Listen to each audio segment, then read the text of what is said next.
अब एक और इलाकाई छत्रप की। हालांकि वो अपनी पार्टी बना चुके हैं, राष्ट्रीय अध्यक्ष हैं, लेकिन उनकी छवि लोगों ने हमेशा एक दबंग नेता के तौर पर देखी। वो सियासत के ग्लैमराइज नेता भी हैं और अपने इलाके पर उनकी विशेष पकड़ है। बात लोकसभा चुनाव की जब होती है और प्रतापगढ़, कुंडा, कौशाम्बी की आती है तो राजा भैया का आना उसमें स्वाभाविक हो जाता है। राजा भैया सियासत में इन दिनों इतने महत्वपूर्ण हो गए हैं 5वें चरण के चुनाव में कि हर दल को उनकी ज़रूरत पड़ रही है। राजा का जो प्रभाव है और जो उनकी भूमिका है उसके चलते वो इन दिनों राजनीतिक दलों के लिए बेहद महत्व रखते हैं, सम्मानित हो गए हैं। रघुराज प्रताप सिंह राजा भैया लोकसभा के चुनाव में प्रतापगढ़ और कौशाम्बी 2 लोकसभा सीटों पर सीधा प्रभाव रखते हैं और जहां एक एक सीट महत्वपूर्ण हो वहां 2 सीटें तो बहुत मायने रखती हैं। भाजपा राजा को अपने पाले में लाने की भरसक कोशिश कर रही है तो समाजवादी पार्टी भी राजा से समर्थन की उम्मीद लगाए हुए है। हालांकि उन्होंने अपना जो स्टैंड है वो क्लियर कर दिया है, लेकिन हम थोड़ा पीछे से शुरू करते हैं कि राज्यसभा का जो चुनाव हुआ उसमें राजा भैया ने खुलकर बीजेपी का समर्थन किया। उसके बाद फिर लोकसभा का चुनाव आया और जब चुनाव आया तो ये माना गया कि लोकसभा में जैसे राजा 2019 में 2 सीटों पर लड़े थे, प्रतापगढ़ और कौशाम्बी में इस बार फिर लड़ेंगे। लेकिन इस बार ये बात आई कि उनका गठबंधन समाजवादी पार्टी से हो सकता है। इसको लेकर काफ़ी चर्चाएं चली, लेकिन राजा भैया की अखिलेश यादव से कोई सीधी मुलाकात या बातचीत नहीं हो पाई। अक्षय प्रताप गोपाल जी भी इस भूमिका में थे कि कोई एक मजबूत गठबंधन बने, चाहे सपा के साथ बने चाहे भाजपा के साथ बने। लेकिन बीजेपी ने भी राजा के साथ कोई गठबंधन की रुचि नहीं दिखाई और धीरे धीरे नामांकन की तारीख बीत गई।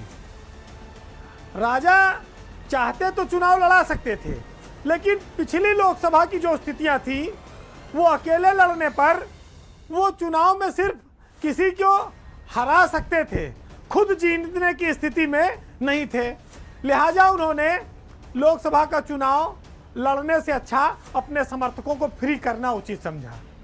यहीं पर बीजेपी को थोड़ी संभावना दिख गई। संभावना ये दिख गई कि अब राजा खुद चुनाव तो लड़ नहीं रहे हैं और वो हमें अगर सपोर्ट कर देंगे तो फिर हम प्रतापगढ़ में भी और कौशाम्बी में भी दोनों सीटों पर जीत लेंगे। इसके लिए ये चर्चा आई कि केंद्रीय गृह मंत्री ने राजा भैया से जाकर बेंगलौर में मुलाकात की है और उन्होंने कहा कि भाई हमको सपोर्ट कीजिए, हमें आपकी ज़रूरत है। 5 तारीख को बेंगलौर में ये मुलाकात हुई मई महीने में, लेकिन उसके बाद भी बात बनी नहीं। राजा भैया 6 बार से विधायक हैं। जब से पार्टी उन्होंने बनाई वो 2 विधायक जिताते भी हैं, 1 एमएलसी भी उन्होंने जिताया गोपाल जी को। जब लोकसभा का चुनाव आया तो राजा की पूरी इच्छा थी कि पार्टी लड़े और आगे बढ़े, क्योंकि पार्टी का विस्तार करना है। कौशाम्बी और प्रतापगढ़ में क्षत्रिय समाज के लोग राजा की ओर देखने लगे कि इशारा किधर हो। जब उनकी पार्टी नहीं लड़ी तो मजबूरी हो गई कि उन्होंने स्वतंत्रता दे दी।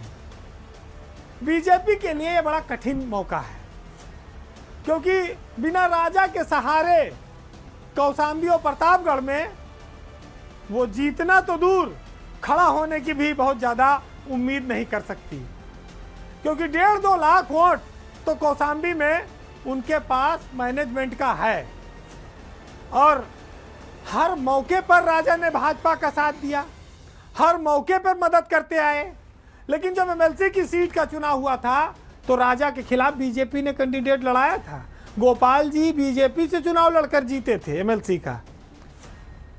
अब उत्तर प्रदेश में बीजेपी के सामने मौका था कि अगर राजा को एक सीट दे देती तो क्षत्रिय समाज को एक अच्छा मैसेज भी दे सकती थी। क्षत्रिय समाज की कुछ नाराजगी की बात भी चर्चा चली रही लगातार। तो नफा और नुकसान किसका रहा?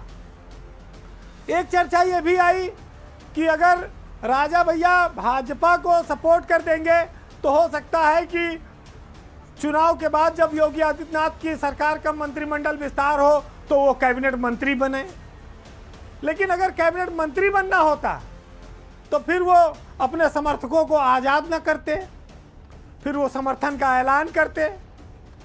तो इससे तो एक चीज़ साफ है कि भाजपा ने उन्हें सहयोगी दल भी नहीं बनाया, उनसे कोई गठबंधन नहीं किया। समर्थन मांगा जरूर था लेकिन समर्थन हुआ नहीं, और भाजपा से मंत्री पद को लेकर अभी उनकी कोई डील भी नहीं हुई है। तो ये जो चुनाव है ये भाजपा के लिए 5वें चरण में अगर आप देखेंगे तो खाली एक सीट थी 14 में से जो कांग्रेस जीती थी, बाकी सब बीजेपी की थी। लेकिन राजा के इस बार सपोर्ट न मिलने से बीजेपी की हालत पतली हो गई है। लोग कहते हैं कि राजा बाहुबली हैं, बहुत दबंग हैं, माफिया हैं, लेकिन उसके इतर उनकी ना तो कभी बाहुबल की छवि दिखी ना कभी माफिया की छवि दिखी। ये जरूर है कि उनका एक ग्लैमर है, उनको लोग पसंद करते हैं, वो लगातार विधायक बनते हैं, उनकी पार्टी के पास भी सपोर्टर हैं, उनकी अपील उनके इलाके में बड़ा महत्व रखती है, लाखों वोटों को पलट सकती है। हालांकि चूक दोनों गए हैं, अब ये नफा नुकसान चुनाव परिणाम आने के बाद पता चलेगा। और बीजेपी भी सोचे, अखिलेश यादव भी सोचे कि राजा का साथ होता तो कितना फायदा होता और राजा का साथ छूटने से कितना घाटा हुआ। बहरहाल आज के पावर सेंटर में इतना ही। चलते चलते मंजर भोपाली की कुछ लाइनों से आपको रूबरू कराते हैं। हालांकि ये किसी एक नेता के लिए नहीं है, सब नेताओं का देश दुनिया में हर जगह चरित्र एक सा है। चुनाव के वक्त पर बड़े बड़े वादे करते हैं, बड़े बड़े सपने दिखाते हैं, लेकिन चुनाव खत्म होने के बाद उन वादों पर वो कह देते हैं ये तो भाषण था, ये तो जुमला था, ये कहाँ पूरा हो सकता था। ऐसे हालातों पर आज की ये लाइनें हैं, सुनिएगा कि वो तो पीतल था, उसे किस तरह सोना करते, इससे अच्छा था कि रावण पे भरोसा करते। अब है शर्मिंदा कि क्यों खाक हुए तेरे लिए, पेड़ बन जाते तो हम लोगों पे साया करते। और वादे ही वादे, उन्हीं वादों पे फिर से वादे, जिंदगी बीत गई तुमको तमाशा करते। नमस्कार।